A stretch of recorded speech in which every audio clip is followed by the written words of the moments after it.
That's interesting. So what struck you, how did that strike you like that, as far as fatalism? Just if you take that one thought alone, make it a simple nugget of everything happens because God wants it to.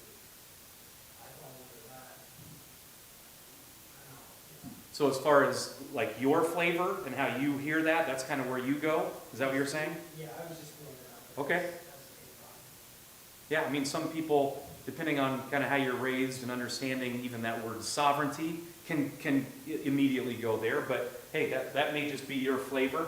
So fatalism, it's kind of like, hey, whatever, God chose it to happen, and yeah, I can acknowledge that happened, but it's kind of there's kind of a negative, which is interesting because if you read the next the next 7 verses, yeah, you could go there too. Maybe Solomon is kind of going, hey, whatever, God appointed that time to happen. He appointed those things to happen.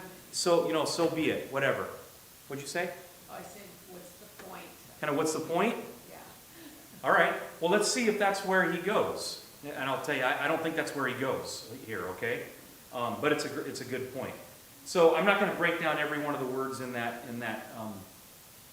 block of verses through verse 8, because I want to get to what I think is the main point here.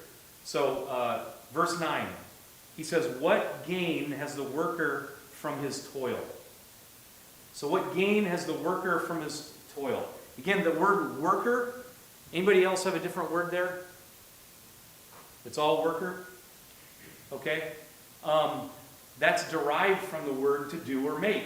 That same word that we talked about in chapter 1, where Solomon says, what's good for man to do? Well, that verb that's used there is that word to do or to make. So this is the noun portion of that verb. You want to get a grammar lesson, so it's the noun portion. But it's interesting when you see kind of the same words or the same derivative of a word continue to be repeated in Scripture. So what gain has the worker from his toil? Any thoughts? It's just an easy